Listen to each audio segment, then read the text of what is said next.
महिला माने पाइबे 1 लाख टंका। महिला माने 1 लाख टंका पाई निजे हिजिबे लक्षपति दीदी। सरकार लक्षपति दीदी योजना माध्यम एबे महिला माने हेबे आर्थिक भाव स्वाधीन। एही योजनार लक्ष्य कौन?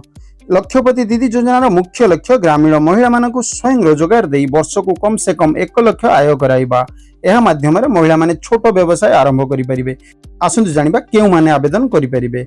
सेल्फ हेल्प ग्रुप सदस्य महिला माने, ग्राम अंचलर महिला माने, 18 रु 60 वर्ष बयसर समस्त महिला माने एवं मिशन शक्ति ग्रुप सहित जड़ित थिबा समस्त महिला माने एही सुजोग पाई परिबे। एही योजनार कोन मिलिबो, कोन पाइबे आपण माने एही योजनार 1 लाख टंका पर्यंत आर्थिक सहयोग, जहा आपनकु सुध दबाकु पड़े नाही। बिना सुधरे आपनकु सरकार देबे 1 लाख टंका पर्यंत लोन।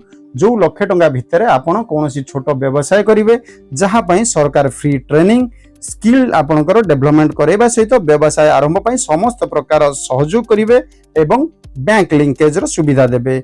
आसंतु जानिबा किपरि आवेदन करि परिबे। प्रथमे आपण एसएसजी ग्रुप सदस्य हेबा दरकार, तापरे निकटस्थ पंचायत किंबा ब्लॉक कार्यालय को जाई आवेदन करि परिबे। सीएससी सेंटर रे मध्ये आपण अप्लाई करि परिबे। मिशन शक्ति ऑफिस किंबा सीआरपी माध्यम रे मध्ये आवेदन करि परिबे। तेनु आपण को आवेदन करिबार कोनोसी प्रॉब्लम नाही। आवेदन नो डॉक्यूमेंट आपण को दरकार हबो Aadhaar card, bank passbook, SSG membership proof, mobile number.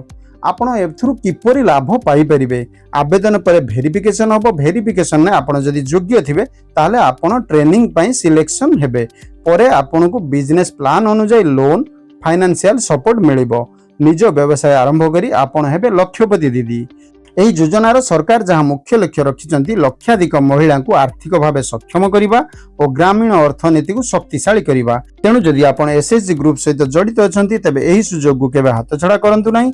आज ही निकटस्थ सीएससी सेंटर किंबा ब्लॉक कार्यालय, पंचायत कार्यालय जाई जोगाजोग करंतु। आज ही आवेदन करंतु एवं निज स्वप्न को साकार करंतु।